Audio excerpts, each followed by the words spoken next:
നമ്മൾ സാധാരണ പരീക്ഷ എഴുതുമ്പോൾ അതും യൂണിവേഴ്സിറ്റി വിലയിരുത്തുന്ന പരീക്ഷകൾ എഴുതുമ്പോൾ അതിൻ്റെ എഴുത്തു പരീക്ഷയ്ക്കാണ് ഏറ്റവും പ്രാധാന്യമെന്നല്ലേ കേട്ടിരിക്കുന്നത്.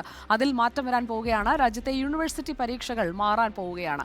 എല്ലാ വിഷയങ്ങൾക്കും എഴുത്തു പരീക്ഷ എന്ന രീതിയാണ് മാറുന്നത്. 4 വർഷ ബിരുദം അത് നടപ്പാക്കുന്നതിൻ്റെ ഭാഗമായാണ് ഈ മാറ്റം വരുന്നത്. അതിനായുള്ള ചട്ടങ്ങൾ MGI കാലിക്കറ്റ് സർവകലാശാലകൾ അംഗീകരിച്ചു കഴിഞ്ഞു. കേരള, കണ്ണൂർ സർവകലാശാലകളിലും ഉടൻ പ്രാബല്യത്തിലാകും എന്നുള്ളതാണ് ഏറ്റവും പുതിയ അപ്ഡേറ്റ്. അപ്പോൾ എങ്ങനെയൊക്കെയാണ് മാറ്റങ്ങൾ നടപ്പാവുക അത് നമുക്ക് നോക്കാം. ഫീൽഡ് സന്ദർശനം അങ്ങനെയുള്ള കാര്യങ്ങളാണ് വരുന്നത്. പഠനം മാറുന്നത് എങ്ങനെയാണ്? ഫീൽഡ് സന്ദർശനം, ഇൻഡസ്ട്രിയൽ വിസിറ്റ്, വീഡിയോ മേക്കിംഗ്, കലാരംഗത്തെ പ്രകടനം, ഇവയെല്ലാം ഓരോ പരീക്ഷാ രീതികളായി മാറാൻ പോവുകയാണ്. അതായത് എഴുത്ത് പരീക്ഷയ്ക്ക് സമാനമായ മാർക്കുള്ള പേപ്പറുകളായി ഇവയെല്ലാം വരികയാണ്. അപ്പോൾ പല മേഖലകളിൽ നൈപുണ്യമുള്ളവർക്ക് അതിനെല്ലാം മാർക്ക് കിട്ടാൻ പോകുന്നു. എഴുത്ത് പരീക്ഷയ്ക്ക് പരമാവധി 2 മണിക്കൂർ സമയമാണ്.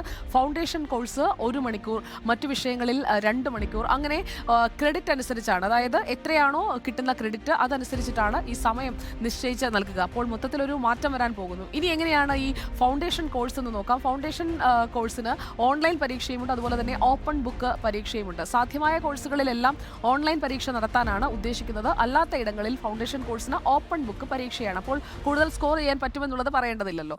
എല്ലാ കോഴ്സുകൾക്കും അവസാന സെമസ്റ്റർ എന്ന് പറയുന്നത് ഒന്നുകിൽ പ്രോജക്റ്റ് അല്ലെങ്കിൽ ഇന്റേൺഷിപ്പ് ആയിരിക്കും. അത് ഓൺ ദ ജോബ് ട്രെയിനിങ് ആണ്, വ്യവസായ ബന്ധിതമാണ്. അത് വിദ്യാർത്ഥികൾക്ക് തിരഞ്ഞെടുക്കാം ഏത് ഓപ്ഷനാണ് വേണം എന്നുള്ളത്. പുറത്ത് പ്രോജക്റ്റ് കിട്ടിയില്ല എങ്കിൽ ക്യാമ്പസിൽ തന്നെ അധ്യാപകർക്കൊപ്പം ചെയ്യാനും കഴിയും. അപ്പോൾ ലാസ്റ്റ് സെമസ്റ്റർ എന്ന് പറയുന്നത് OJT ആണ്, ഓൺ ദ ജോബ് ട്രെയിനിങ്.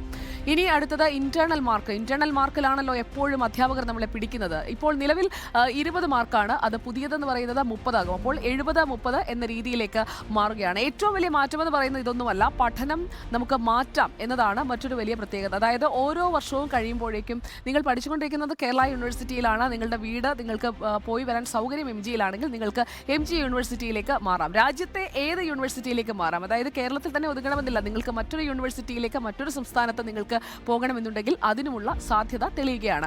മറ്റു സംസ്ഥാനങ്ങളിൽ നിന്ന് കേരളത്തിലേക്ക് വരണമെങ്കിൽ അതും കഴിയും. കാരണം നമുക്ക് മറ്റൊരു സംസ്ഥാനത്താണ് അഡ്മിഷൻ കിട്ടിയതെങ്കിൽ നമുക്ക് കോഴ്സിനിടയിൽ തന്നെ വരാൻ കഴിയും.